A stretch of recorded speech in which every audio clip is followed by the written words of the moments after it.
I'd like to welcome Ira and Julia. That doesn't seem working. Maybe this Yes, will go. opening song. I do have some lyrics, although it's a Karen Drucker song, and I know we're almost super familiar, but I'll put them up anyway.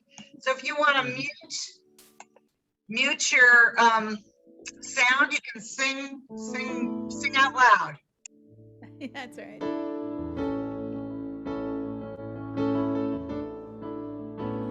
I am so blessed. I am so blessed. I am so grateful for all that I have. I am so blessed. I am so blessed. I am so grateful. I am so blessed. That's it. That's all there is to it. So join us. I am so blessed. I am so blessed. I am so grateful for all that I have. I am so blessed.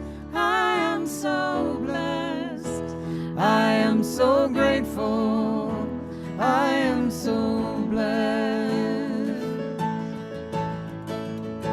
I am so blessed. I am so blessed. I am so grateful for all that I have. I am so blessed. I am so blessed. I am so grateful. I am so blessed. I am so grateful.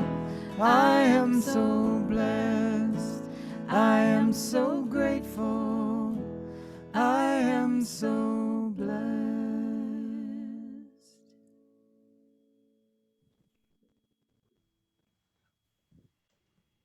Yes, we are. Thank you. Thank you so much for that. And we are so blessed here at One Heart, One Mind Center for Spiritual Living. And I would like to invite our practitioner of the day, Reverend Leslie Massopust, to do our opening prayer. And she sent me some wonderful quotes that I'll share as well. Morning, Leslie. I invite you all to close your eyes and join me in consciousness. As I know that there is only one presence, one power in this universe that is omnipresent, omniscient, omnipotent, and it is the creator of all that I have in my life. And I am so grateful for it. For this is the power that I turn to that helps me to increase my consciousness when I practice the connection and the oneness with it. It is that power that brings me peace and the answers to all those things that I have questions about. And I know that it is this power that is present and active and is this service here this morning. It appears in the music that I hear, in the words that are spoken, in the connection that takes place with everyone that is here in its attendance. And I know that it is this connection that is so very, very powerful. And I open my heart to allow that great love of God to come into me, through me, and from me, as it allows me that connection with it and with everyone here. I am so thankful for this power that is at work in my life. And I say, and so it is. When I was picking the quote out for today, I thought about Michelle's title. And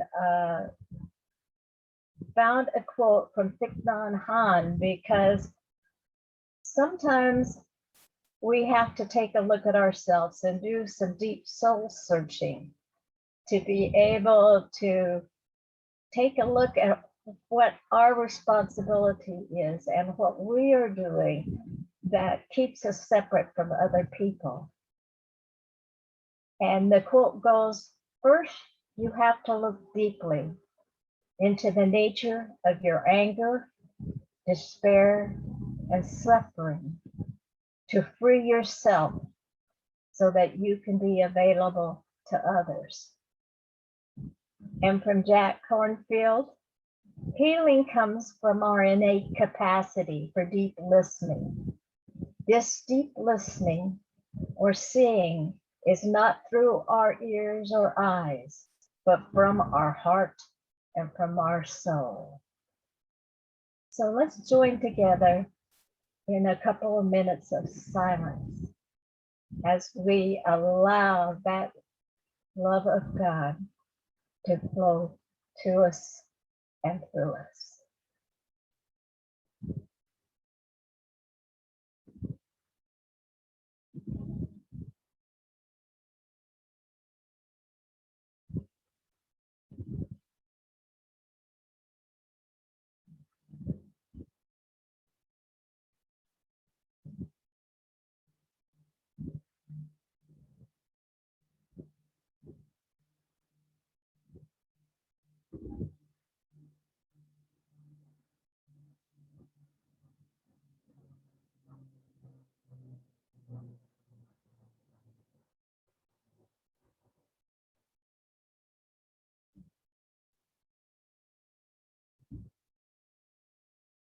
We now come back into our rooms of reality, feeling empowered and powerful.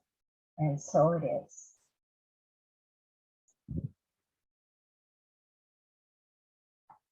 Now we have our affirmation for the month of October. Please read it with me. The power within me is God, and it blesses and heals all who come near it. Silently the work goes on, and silently all are being helped by the inner power which is operating through me. I give thanks that the power within me is silently blessing and helping everyone to whom my thought reaches, and so it is.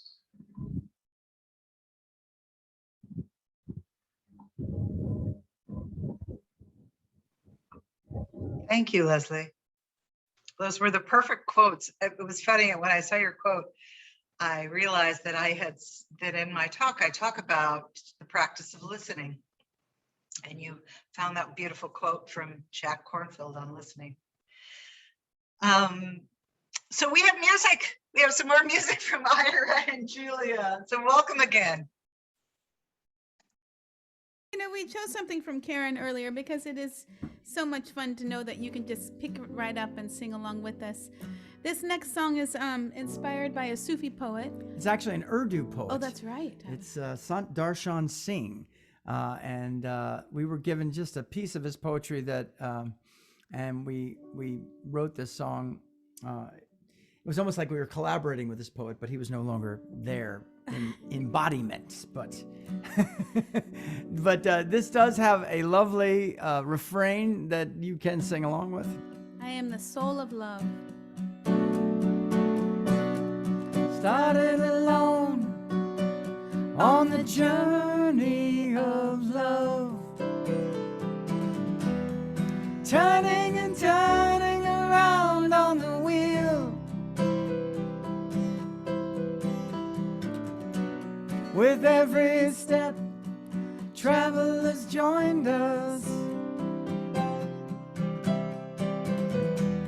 singing out what can't be concealed.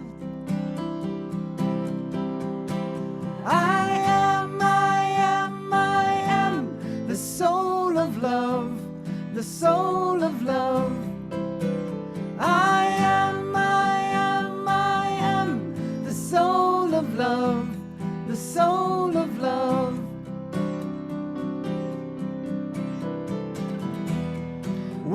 communing with the moon and the stars. But we have not reached the heart of our neighbor. I'm reaching out, no matter how far, to offer relief from the pain of your labors. I am the soul of love, the soul of love. I am the soul of love, the soul of love. I am the soul of love, the soul of love. I am the soul of love, the soul of love.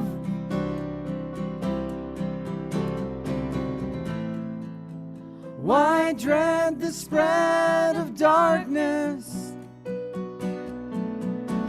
when your heart's on fire with endless light? I am the soul of love, the soul of love. I am the soul of love, the soul of love. I am the soul of love, the soul of love. I am the soul of love, the soul of love. I am the soul of love, the soul of love. I am the soul of love, the soul of love.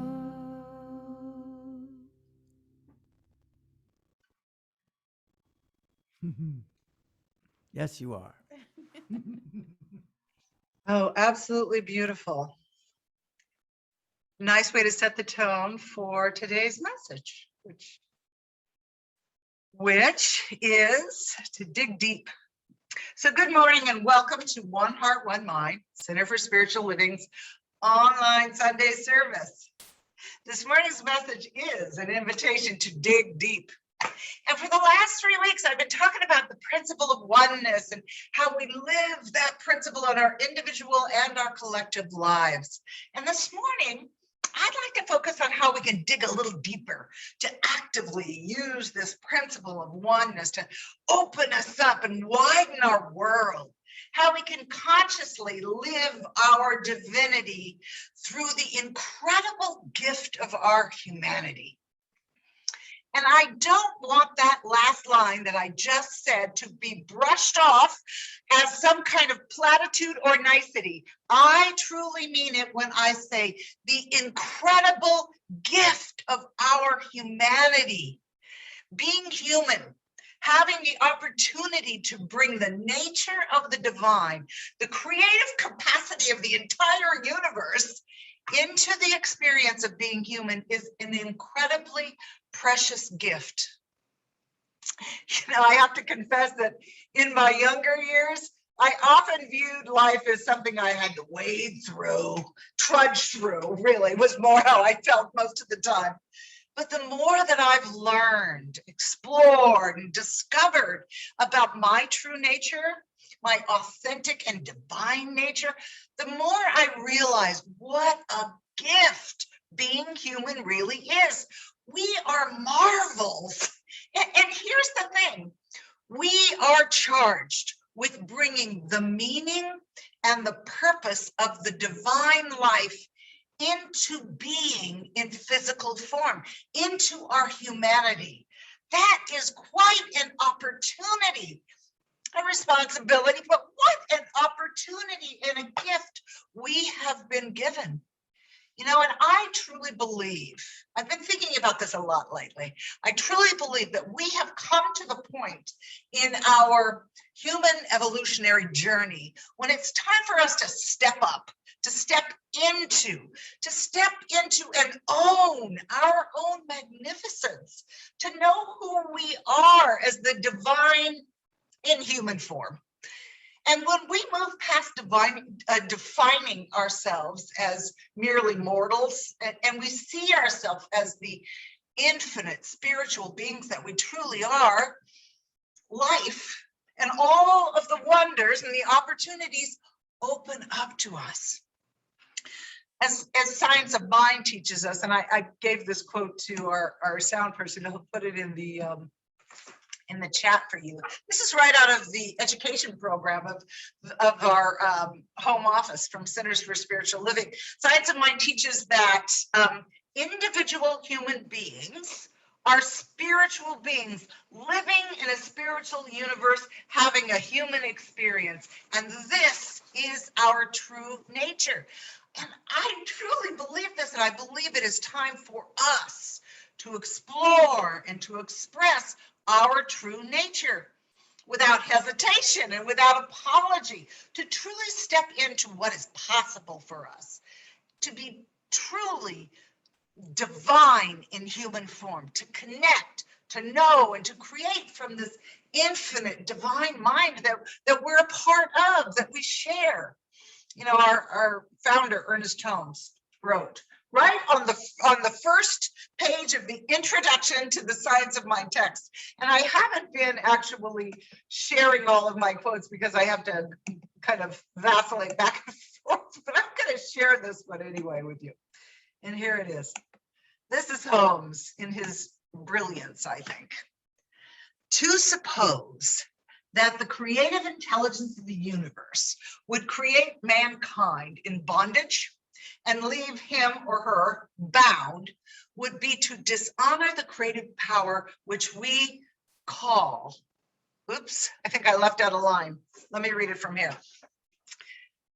Let's see. To suppose that the creative intelligence of the universe would create mankind in bondage and leave him or her bound would be to dishonor the creative power which we call God, is what it's supposed to be. To discover him or herself would be to suppose an impossibility. The seed of freedom must be planted in the innermost being of mankind. But like the prodigal son, we all know the story from the Bible of the prodigal son, mankind must make the discovery for himself or for herself. I just think that that's really a powerful thing for us to recognize, that it is up to us. It is up to us to make that discovery. Isn't that the key? To make the discovery for ourselves. You know, it's our birthright to step into the freedom that we've been given and to explore it, to use it, and to create a world that we all want to experience the goodness of the divine. And we can do it. I believe we, as a human species, are being called to do that now. I mean, we're always called to do that, but this time just seems so right to me. I mean, you got to admit, when you think about it, we're pretty remarkable creatures, we humans. You know, we've come a long way from just sitting in caves and mastering fire. And I believe that it's really time for us to move into that next stage of relating to life and to our place in the world, and relating to each other.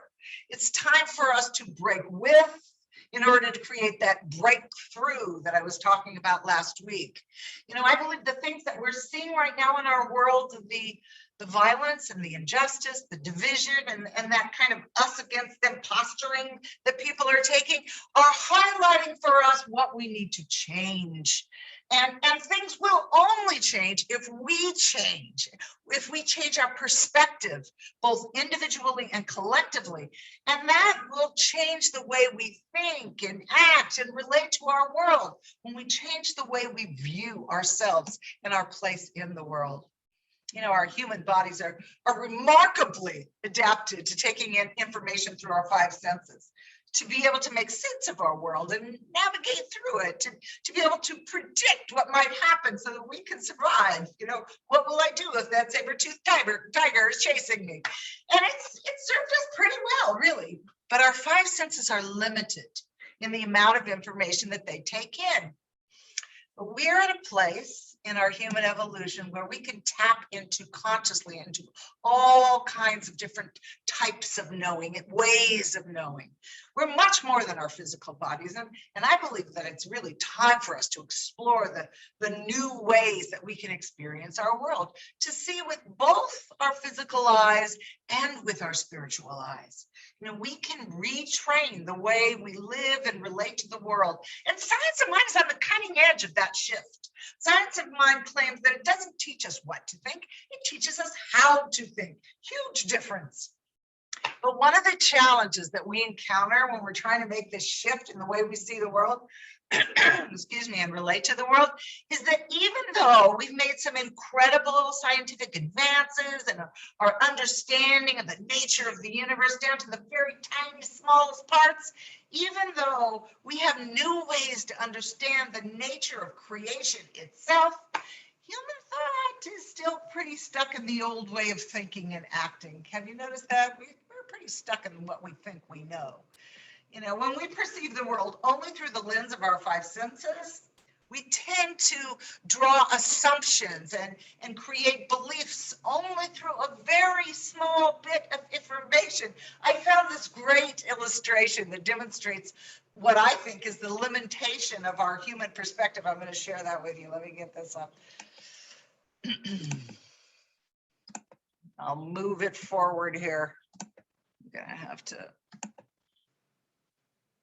gonna have to change the slide. Here we go. I love this illustration though. I thought it was pretty cool. So we have a cylinder, and if we look at the reflection of the cylinder from one direction, all we see is a rectangle. If we look at the reflection of the cylinder from the other angle, all we see is a circle. Everything depends on our perspective. But here's the thing. If we pull back, we get the view of the entire cylinder. If we pull back from only our five senses and our human perception into our divine perception, we get a much more accurate and inclusive way at looking at life, of the world and our place in it and our ability to participate with it. So I love this illustration because I thought it was pretty accurate, actually. Totally, I see thumbs up over there. Oops. Oh, you know, so to get a true understanding, we really have to use and involve all of our ways of knowing, just not from our human perspective, but from the divine perspective. And fortunately for us, a new vision for how we can relate to the world is emerging.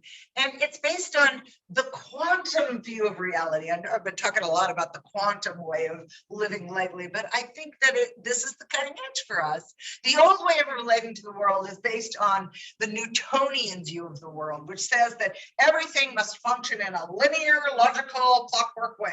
It says that things should be predictable and controllable. But this point of view, this way of looking at the world, also can encourage separation. You know, it tends to fuel kind of a negative ego and greed. You know, that thinking that there's only so much to go around and I'm going to get mine first. You know, that look, that separation idea. The quantum view of reality is very different. The quantum view invites us to live in infinite possibility, to learn to live comfortably with uncertainty, because in uncertainty, everything and anything is possible.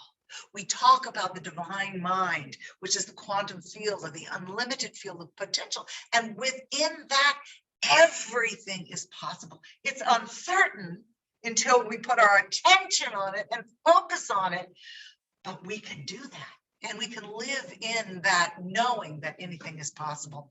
And that there's always enough because there is no lack. The quantum view invites us to see the world as interconnected and to understand that what we put our attention on becomes our physical reality and our experience in our human lives.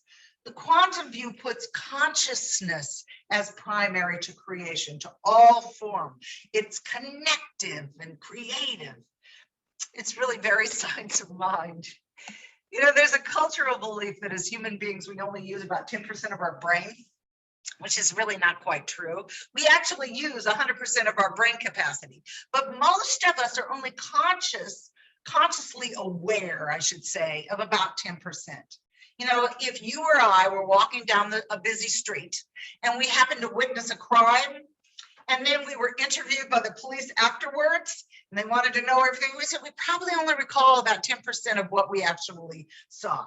But if someone hypnotized us and then questioned us, we'd have 100% recall of the things we saw, including small details like license plate numbers and conversations we heard on the street, things that we would consciously not be able to recall. Our subconscious or our unconscious is able to recall when we are in a hypnotic state, when we're connected to that, which is what hypnotism does. It puts us in touch with that unconscious knowing.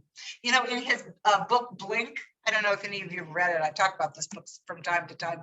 Malcolm Gladwell wrote Blink, and he talks about in great detail the way that we know things without having to use our conscious brain. He calls it thin slicing. Gladwell says that, and I love this line, Gladwell says that thin slicing is what makes the unconscious so dazzling. I think it is. I think it's dazzling. And he says that when we engage in thin slicing, we're gathering information to make a sophisticated judgment in a split second. He gives this example in the book of a statue that was that a museum was in possession of, and they called in all of these art experts to look and authenticate the statue. And almost all of the experts in one split second would say, something's wrong here. I believe one of the stories said that the art docent, whoever it was, said, well, we don't own it yet. And the art expert said, well, it's a good thing because something's definitely wrong. Or he tells stories about how in World War II,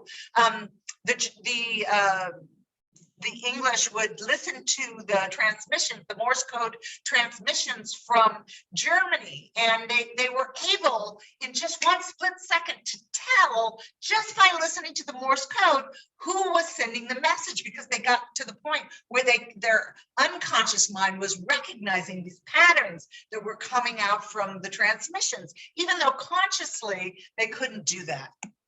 So my point is that our unconscious brain has a way of knowing that we don't even understand.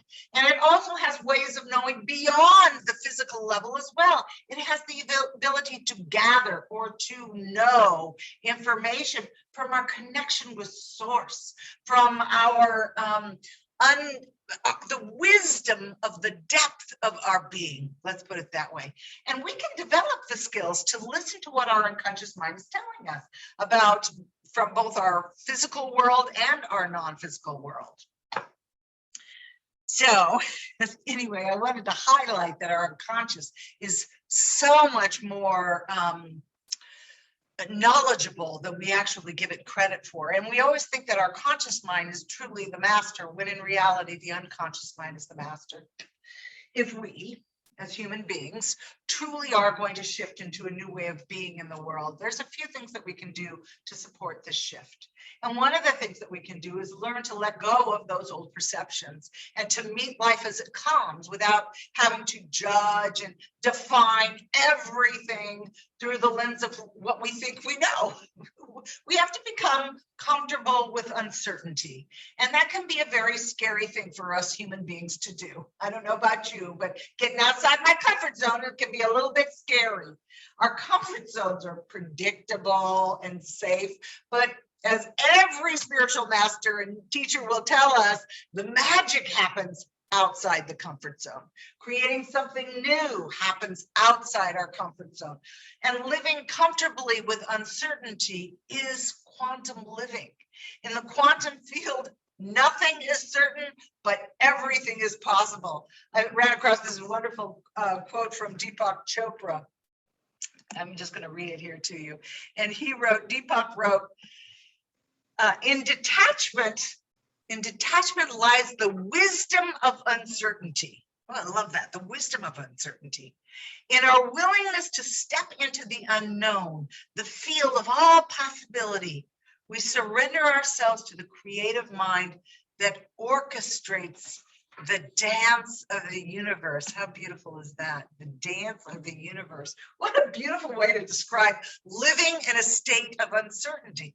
And I have to say that I've discovered the best way that I can be comfortable living with uncertainty out of my comfort zone is to be grounded in the trust and the faith and the knowing that spirit, life, God, whatever name you choose to give it, is always working toward an expression of good through me and as me. But I always like to say that God always has our back. When I'm consciously connected, and that comes through my spiritual practice, practicing the presence, uncertainty, it moves in my favor. And it becomes a gift rather than a fear or an unsettledness. Because when we are grounded in that presence of good and love, and we are creating that state of being, everything flows, everything moves to the expression of love and good and peace. And I know you know what I'm talking about, because I'm sure that you have all felt being in the flow of that divine presence. Another tool that I thought of for letting go of our preconceived ideas and limited perceptions is a lesson that is found in the Course in Miracles. It's actually lesson number 2. And it reads, I have given everything I see in this room, on this street, from this window, in this place, all the meaning that it has for me. As expressions of the divine, we're meaning makers. Anything that we see, we give the meaning that we bring to it. I mean, I can say any word. I can say the word mother, and every single one of us will bring the meaning to that word that it has for us. We're meaning makers. So if we want to change the way we see everything in our world, we have to ask ourselves, we have to tell ourselves, everything that I think this means, I have brought to the situation. As expressions of the divine, we can bring whatever meaning we want to any experience, any situation, any event, any person. And to remember that we don't always have the big picture, just like that picture that I showed you of the cylinder. If I'm tempted to judge something that I think just seems so wrong, I have to try and tell myself that I don't know the whole story. I don't know what's going on in somebody else's life. I don't know why the grocery store clerk was snarky with me. I don't know what's happening with her life.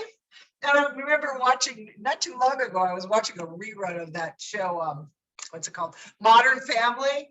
And one of the characters was waiting patiently in the parking lot for someone to back out, and they were going to move into the parking space. And some guy shot in front of him and took the parking space. And of course, the character in the show was like really upset and really angry. But they found another place to park and went inside. And then they ran into that guy and stole the parking place. And the character said, he told him, hey, you stole my parking place. And he started to give him a piece of his mind. And the guy who stole the parking space says, oh, I'm so sorry. I didn't even see you. And then he begins to tell him the story about how his dog had died that morning and how he was devastated. And he was just kind of, I get that it was a sitcom, but that kind of thing happens all the time. We don't always know everything that's happening. We don't always see the entire cylinder. And I'm not saying that we shouldn't stand up for what we think is right. We should, but we need to have the whole story, and we need to always be moving from a sense of compassion for ourselves and for others. That's how we stand in that flow that I was talking about. And I also really like that Course in Miracles lesson because it reminds me that I'm empowered to bring meaning and purpose to everything that happens in my life and to the collective life of humanity.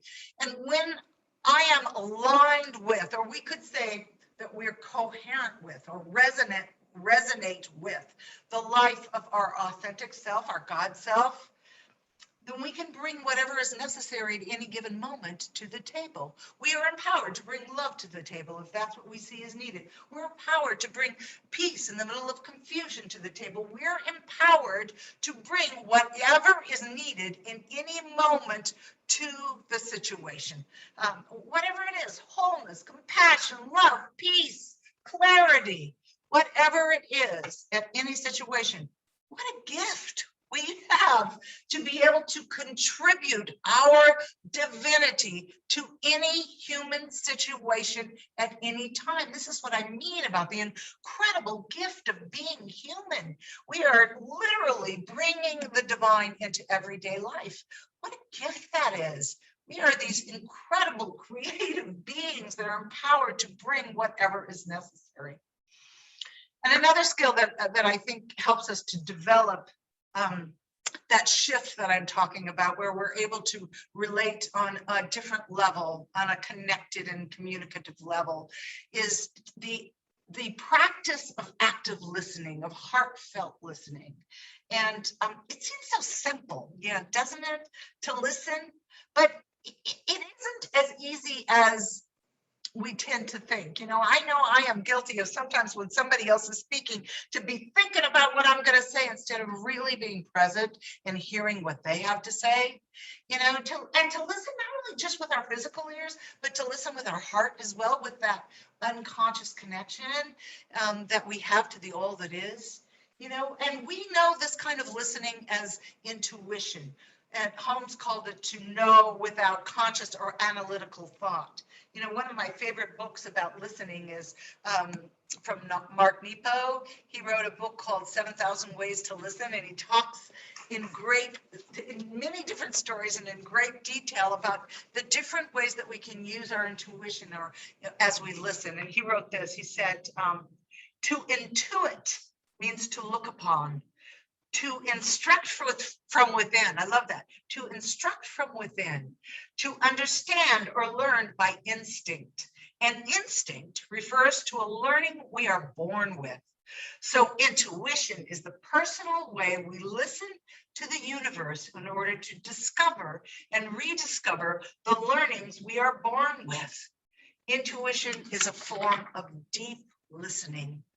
Have you ever stopped and really listened with your heart and be present when someone tells you something? I know my daughter called me yesterday. This is kind of an aside. And she was moving through a bump, a challenge that she came up with, and she just wanted to vent. And I was so tempted to try and problem solve and jump in, but instead I just listened. I was writing my talk, so I had to.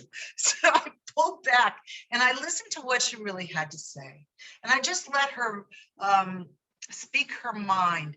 And what I found in that deep listening and that just being present with compassion and an open heart and a knowing from her. And remember that when we have compassion for someone else, not only are we empathizing with how they feel, but we are holding the greater good for them.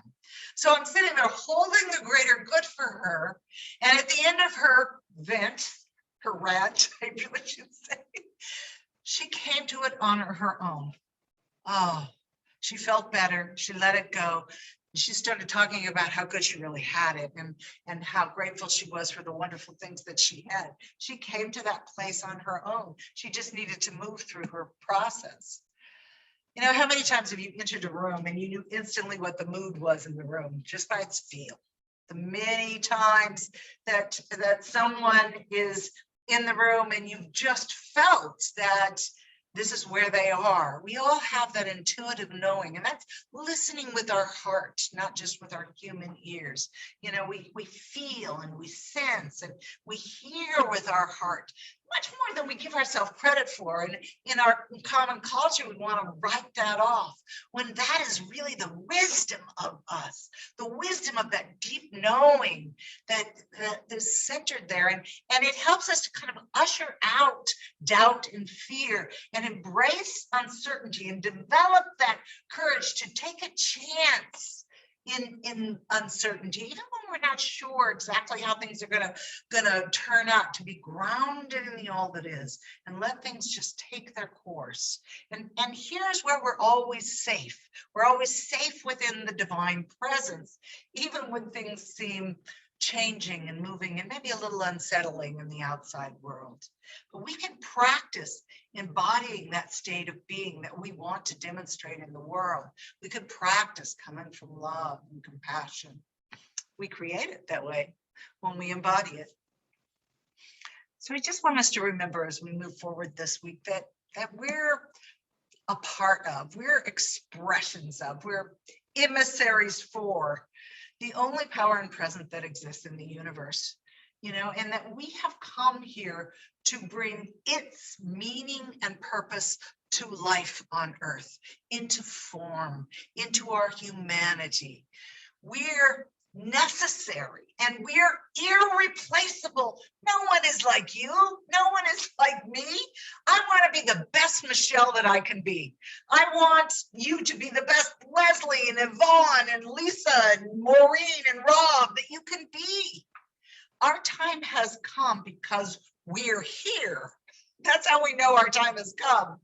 And we're the ones who can usher in a new understanding, a new view, a new era, a new love, a new understanding. And as the Course in Miracles says, I'm just paraphrasing, I don't remember the exact quote, but it says, whoever is sanest at any given moment holds the sanity for the rest. When I'm grounded in the presence of love, when I'm grounded in the presence of the allness and the power and presence of my divine self, then I am the sanest at any given moment. I'm the chosen one. And you're the chosen one. When we're grounded in love, we're the sanest. We're chosen. Until everyone else realizes that they're chosen too and become grounded in that loving presence of who they are. So I will hold that for you, and I want you to hold it for me, and we will hold it for each other. That we are the chosen ones. This is our time. We are marvels of divinity in human form, and we are the ones charged with ushering in this new era of the quantum view, which is comfortable with uncertainty and with being grounded in love and letting it flow through us in all of its magnificence.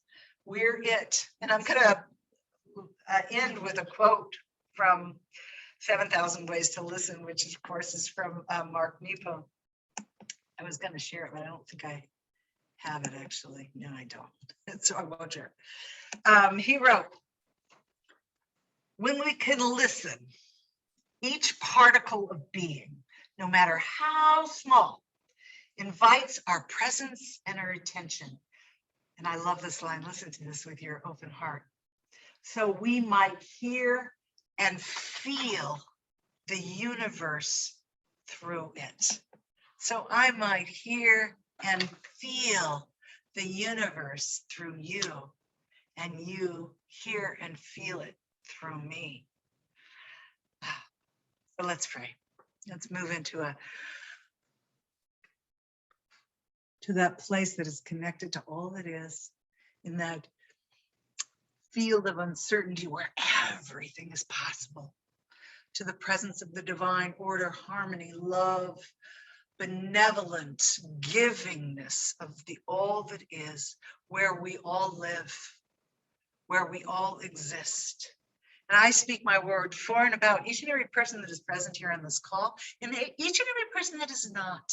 I speak my word for our beloved Mother Earth. I speak my word for our beloved United States of America and all of the countries that live upon the face of this beautiful blue marble spitting through space. I speak my word for all life, that there is a shift in consciousness that knows fully who it is That there is a shift in consciousness, allows the divine flow of the allness of God to move through it in its magnificence and its beauty and its truth and its love and its order and its song and its dance and its lyrical words and its heartfelt knowing that all is well. And I know that this flow moves through every area of our individual lives and our collective lives, that humanity knows a new dawn that is the presence and the reality of love. And the juicy creativeness of creative energy that is also moving through us in such a magnificent way. And we engage with it and we are grateful for it. And that gratitude opens us up even more to be the experience of the divine in human form. So I just say thank you. I know that these words are already so in the mind of God, in the unlimited field of potential, and they are true within each and every heart that lives upon this beautiful Mother Earth. So I release this word and I just let God do God's work. And together we signify our agreement by saying, and so it is.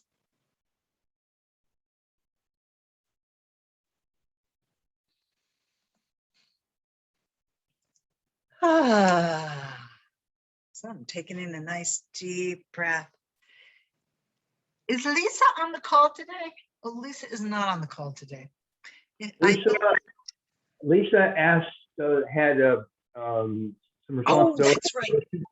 He asked me to switch with her with next week. Lovely. Thank you, Rob. I appreciate that. So I'll call on you to do the benediction. In the meantime, this is our time for conscious giving, for our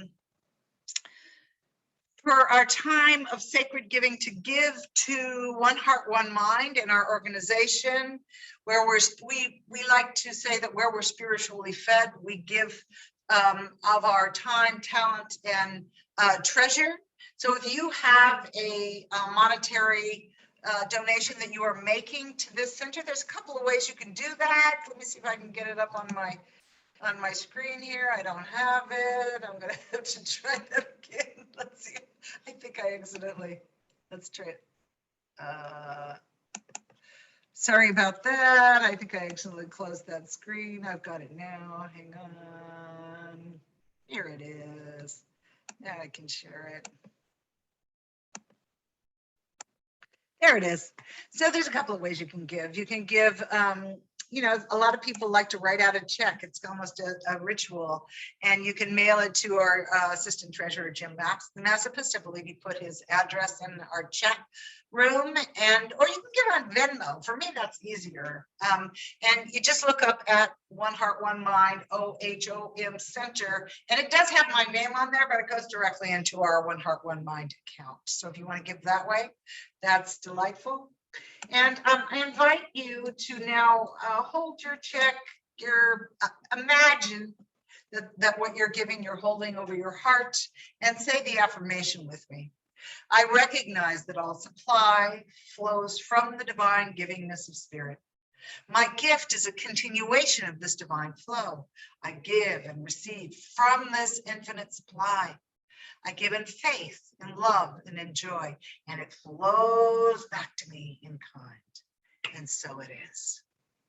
So it is. Oh, okay. So, Leslie, do we have any announcements today? Tomorrow evening at 6 o'clock on Zoom is our group prayer that we do. And so I invite all of you who have not joined us in that to do so. We do about a 12-minute silent prayer, and that is for the support of the center and everyone in our congregation. Then on Tuesday, we have a new class that's going to be happening with Reverend Michelle and Relaine. So Reverend Michelle, if you would like to tell us a little bit about that class. Yeah, well, Relaine and I came up with this idea that we have these wonderful spiritual practices, and that to get the absolute most benefit from them, there are ways to really personalize our practice. And so we decided that we would do a 3-week workshop that kind of goes through, we're going to do visioning, we're going to do some forgiveness work and some letting go, some meditation, and spiritual mind treatment or affirmative prayer. And we want to talk about and explore ways in which we can make them very, very personal for us, so that we really have that shift in consciousness that creates something new and fires up the law in our lives. So and it always makes you feel so good, because it connects you with a deeper part of who you are, which is the divine, which is really what I was talking about for the last half an hour. So we decided that, and it's a really great class. I love what we've done. So I invite you, and we're going to go an hour and 15 minutes instead of just an hour. Because sometimes when we have to stop at an hour, we kind of get cut off. So we're going to go a little bit further. So that's it. Did I miss anything, Relaine? Then you might want to mark your calendars for November 3rd, because we have a special event that's happening, and we're having a guest presenter, Dennis Merritt Jones, come and give us some information, and we're going to be asking his questions. We just finished the book, The Art of Abundance, that he has written, and he has written a number of books. One of them that I'm currently reading is Redefining Your Present Moments on that. And want to say thank you to Irene and Julia for bringing our music today. We really appreciate your coming. And if you have something that's going on in your life that is not seeming to come to resolution, maybe you're too close to the problem.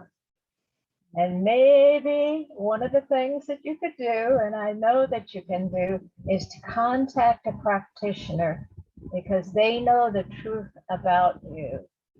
Now, the other thing too is that you could check in with a practitioner and have a complete practitioner session, and going through and finding out maybe what the real block is that is keeping you from resolving what it is, or having what it is that you want. Are there any other announcements? All right, then we are ready for the benediction, Rob. All righty. So this is our opportunity to settle back, our opportunity to close our eyes if we wish, and to be grateful, to be thankful for this opportunity to come together and feel the feelings we get to feel when we are together. I am so grateful for the goodness that is here, One Heart, One Mind for us. I am so grateful for the music, and I'm so grateful for the message, and I am so grateful for the camaraderie and the knowingness that we are not alone. I am so grateful that we have the opportunity to have a dazzling, dazzling life. And I am so grateful that we get the word each and every Sunday that having that dazzling, dazzling life is not that hard. Thank you, God, for the goodness that just overflows so incredibly. I am so happy for this chance to be together and to know this truth. I release my word to the universe. I let it be. I let it go. And together we say, and so it is. And so it is. Ooh, and so now we have Ira and Julia are going to take us out with if you grew up in the 60s, you'll know this song. And I think it's still pertinent today.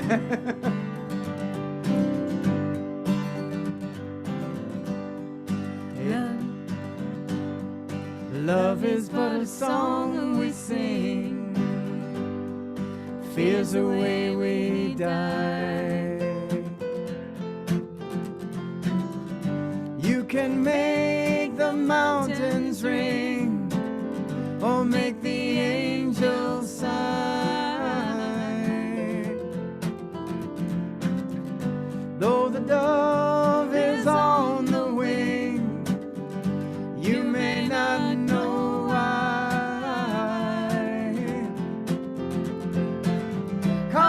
on, people now. Smile on your brother, everybody get together. Try to love one another right now. Smile on your sister. Come on, people now. Smile on your sister, everybody get together. Try to love one another right now.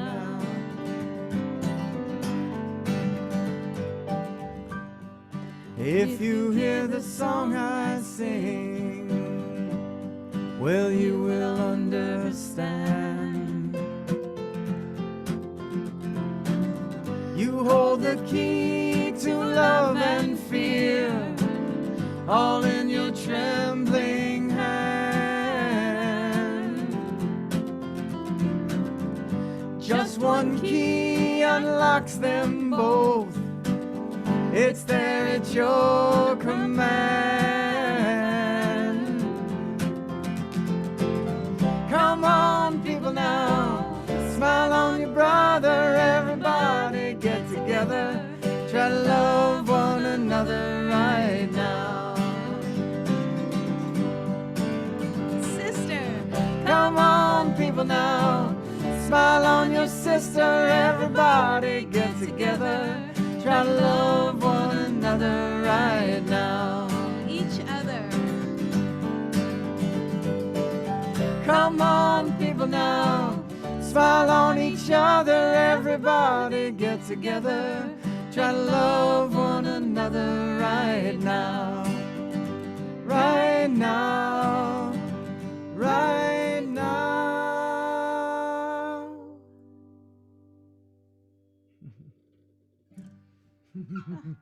Oldie but a goodie.